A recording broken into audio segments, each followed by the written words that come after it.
Did you watch the debate last night? I did not, but I watched a lot of the highlights this morning, preparing for our morning newscast. Okay, good. Yeah, I actually watched beginning to end. And really? Yes. I did, I'm not a big fan of politics in general. Right, I know. Right, which I think makes it easier for me to cover it, right? Right. Because I'm not so passionate about it. But I did find it really interesting. Yeah. I had some interest in seeing how specific people would perform. Me too, and I was looking at a couple of specific people, but overall, and that's what I'm going to go over this morning. So it should be fun. Thanks, Jamie. Good morning, everyone. We are going to go over this debate. We've got Julia has been working, producer of the show, Julia, has been working very hard all morning long trying to pull clips from the debate last night. I'm sure you've heard a lot of them. My overall view is this. It was preseason. I said this yesterday. You're not going to learn a whole lot. It's a preseason football game. And they looked like it was preseason. Everybody looked apprehensive. The very beginning of it, they asked a question about that song, Richmond, North of Richmond, and they kind of spun off of that about why people feel this way. And the first person that got to answer based on popularity, that's how they did it, working from the inside out. Ron DeSantis was leading in the polls with the group that was there and then branching their way outward. But DeSantis got the first question about that song. And just a little bit about how Governor DeSantis answered that question. Our country is in decline. This decline is not inevitable. It's a choice. We need to send Joe Biden back to his basement and reverse American decline. So it was just a lot of it, what it felt to me like what you would do in a preseason football game. I've been a coach at a high school level, certainly not at the professional or college level, but even in preseason games, we used to call them jamborees, where you go and play almost like a half against a couple of different teams to kind of get your feet wet. And what you're looking for isn't necessarily the score at the end. What you're looking for is positive things moving forward and some of the areas you still need to work on things. You've got players you're not so sure about and where they're going to fit in the pecking order of the team. So you get them in the game and you want to see how they perform under pressure. So, when it's 3rd and goal, you're not going to have your first team out there necessarily. You want to see how your other people are playing. And that's what I saw in this. I saw people tentative. They were just kind of weird. DeSantis was trying to smile, but he wasn't smiling. And then they started going after each other. And it's weird what you will see. And I have in front of me who the pundits picked were the big winners and the big losers. And the Drudge Report said that Ramaswamy won the debate, that the people on their poll, and when I saw it, there was about 115,000 people that had responded on the Drudge Report. And they said he won the debate. It's funny, when I wrote down a couple of things that what it reminded me of. And it reminded me of, and I heard someone else echo this morning when I was coming in and listening. It reminded me of those interviews at the WWE, where they insult each other. And that's what it kind of felt like. Everybody was waiting to land the haymaker. Like everybody was sitting back. Nobody was really answering the question unless they had a punchline. And it went just throughout forever. There were a few areas where people gave specific answers that were, I thought, meaningful. But for the most part, it was going over the top. And Ramaswamy, as far as I was concerned, here's how he started. This was his introduction to who he is. Who the heck is this skinny guy with a funny last name, and what the heck is he doing in the middle of this debate stage? I'll tell you, I'm not a politician, Brett. You're right about that. I'm an entrepreneur. Did that sound familiar to anybody? Did that sound familiar to anyone? He completely plagiarized what Barack Obama said in his first debate. Almost word for word. Almost word for word. So he's playing this outsider role, and I have nothing against him. I don't really know anything about him. This was my introduction to his public speaking. He's kind of playing the outsider role. But everything he said was snark. Everything he said was a snarky comment about somebody. It was just about lobbing insults. Now, I guess maybe it's I don't know if this is a younger voter, older voter kind of feeling. If there is something to be said, Reagan did it. They all did it. The great ones know how to do it very well. But there's one Donald Trump. He wasn't there last night. And Vivek Ramaswamy trying to be Donald Trump Jr. or Donald Trump Light, casting insults at people and lobbing insults. He didn't look comfortable doing it. It didn't do anything for me. But the question is, how do you answer these questions? When they ask questions about the national debt, they ask questions about immigration, they ask questions about the border. And this to me was interesting because they didn't seem to go after anybody or anything specific. Now, DeSantis did say he would use the military and go into Mexico and go after the cartels. Now, I don't know if that's even possible.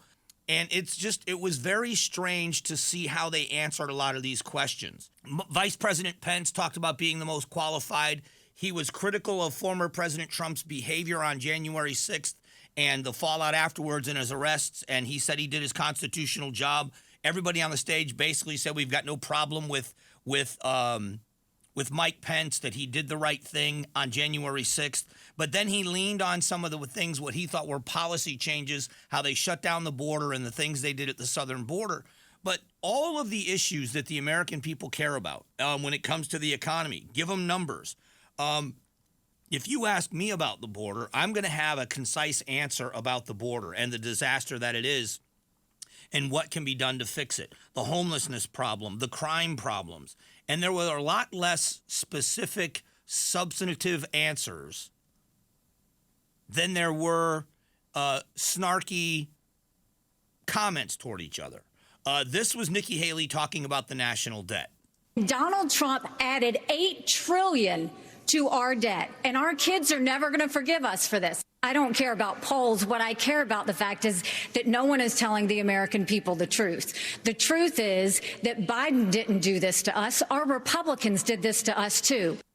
And she's not wrong. When you talk about the national debt, she's not wrong. They did bring up the fact that COVID-19, and she's not wrong in what she's saying. And is that going to resonate with conservative voters? That was one of the answers where somebody was specific about an issue. For the most part, it was, here's Mike Pence, Vice President Pence, talking about, his experience. I've been in the hallway. I've been in the West Wing. A president of the United States has to confront every crisis facing America. I will put our nation back on the path to growth and prosperity. So, that's true, but you're also standing in a room with a bunch of governors and people that have been chief executives of states, and that has been for a long time the test for a lot of people, that if you've been a state chief executive, you've already sat in the big chair in a state, then doing it as president. Reagan and others, and Clinton even, governors of states, George W. Bush. So I look at this and I think, what was fascinating was the two people on the far ends. Asa Hutchinson, I think, has an amazing resume. As a matter of fact, we may be talking to Governor Hutchinson in the next couple of days about the debate performance. When given an opportunity to speak, are they going to be able to rally people? I know that's a silly thing to say, but when I went reassessing or assessing this debate in my head, it was exactly what I thought it was going to be. I was sitting through a preseason football game. The fans are there, and you're going to see a lot of players you don't recognize, and that was kind of an introduction to what this team is going to look like. But you really don't get a sense of how good any of them are or how bad, because they were nervous. You could see that they were nervous. Tim Scott gave some great answers. Senator Scott gave some great answers on the stage as well. So I saw people have their moments, but they are not in midseason form. That's for none of them are.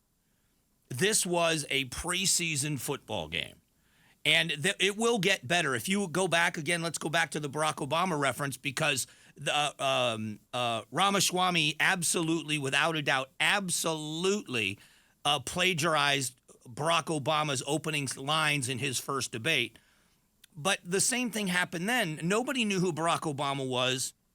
And then Barack Obama, as he got more and more comfortable, the things that he was doing in closed-door rooms where people were looking at this guy saying, he could be the president. This is a guy that I could get behind. Whether you agree with Barack Obama's politics or not, President Obama had impressed so many people. Then once you get your feet wet, once you get things done. But who won here? I think if I'm Glenn Youngkin, if I'm the governor of Virginia, I'm making a serious consideration of jumping into this field. I'm looking at what I saw last night, and I'm saying I can compete with them tomorrow. I can do this. And Donald Trump was a big winner. I mean, let's be honest. He had millions of people, and we're going to talk about that as the show goes on. Watch his interview with Tucker Carlson. So here's what was able to happen, and whether you love him or you hate him, there is a method to the madness. Donald Trump aired an interview solo with Tucker Carlson that millions of people watched on social media. He also got to go and watch how people debated and what they had to say and how they handled themselves. And he's already got a game plan of what happens if he hits that debate stage. If Donald Trump had been on that debate stage last night, it would have been a complete massacre. It would have been Mike Tyson against just about every opponent he ever faced in his first few years of his career. If it wasn't a first-round knockout, you were surprised. And so that's what they're up against. They have got to get better at their messaging. They have got to get better at stopping the looking for the punchline and bumper sticker sayings. And they got to get out there and talk about what's most important. And I'm anxious to see if it happens.